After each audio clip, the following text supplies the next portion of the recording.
Jesus heals a palsied man. 91. Jesus stepped into a boat, crossed over, and came to his own town.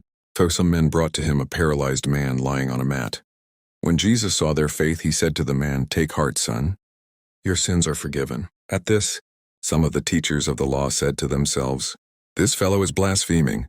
Foreknowing their thoughts, Jesus said, "Why do you entertain evil thoughts in your hearts?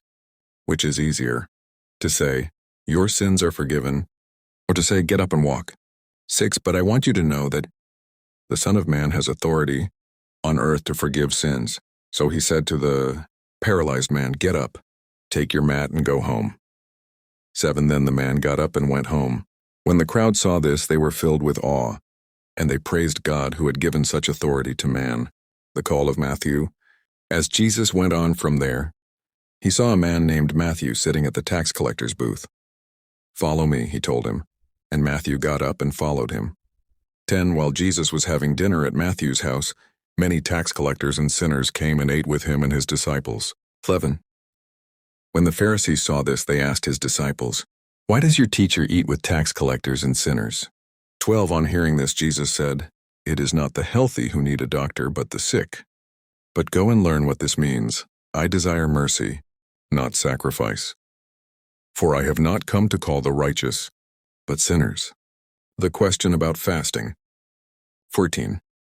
Then John's disciples came and asked him, "How is it that we and the Pharisees fast often, but your disciples do not fast?" 15. Jesus answered, "How can the guests of the bridegroom mourn while he is with them? The time will come when the bridegroom will be taken from them. Then they will fast. But no one sews a patch of unshrunk cloth on an old garment, for the patch will pull away from the garment, making the tear worse." 17. Neither do people pour new wine into old wineskins. If they do, the skins will burst. The wine will run out, and the wineskins will be ruined. No, they pour new wine into new wineskins, and both are preserved. The ruler's daughter and the woman who touched Jesus' garment. 18. While he was saying this, a synagogue leader came and knelt before him and said, "My daughter has just died, but come and put your hand on her, and she will live." 19. Jesus got up and went with him, and so did his disciples. 20. Just then a woman who had been subject to bleeding for 12 years came up behind him and touched the edge of his cloak. 1. She said to herself, "If I only touch his cloak, I will be healed." 22. Jesus turned and saw her. "Take heart, daughter," he said. "Your faith has healed you." And the woman was healed at that moment. 23. When Jesus entered the synagogue leader's house and saw the noisy crowd and people playing pipes, 4. He said, "Go away. The girl is not dead but asleep." But they laughed at him. After the crowd had been put outside, he went in and took the girl by the hand, and she got up. 26. News of this spread through all that region. 2 blind men received sight. 27. As Jesus went on from there, 2 blind men followed him, calling out, "Have mercy on us, Son of David!"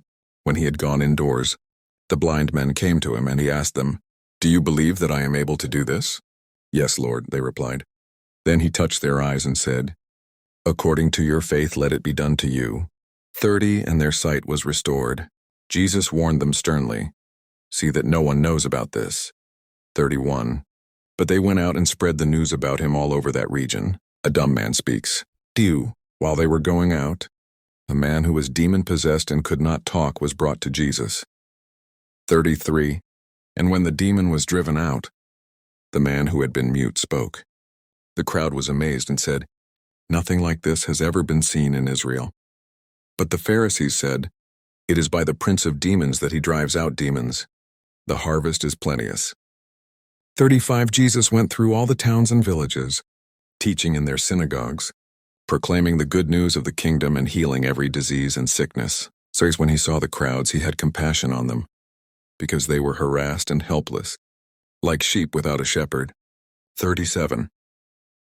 Then he said to his disciples, "The harvest is plentiful, but the workers are few." 38. Ask the Lord of the harvest, therefore, to send out workers into his harvest field.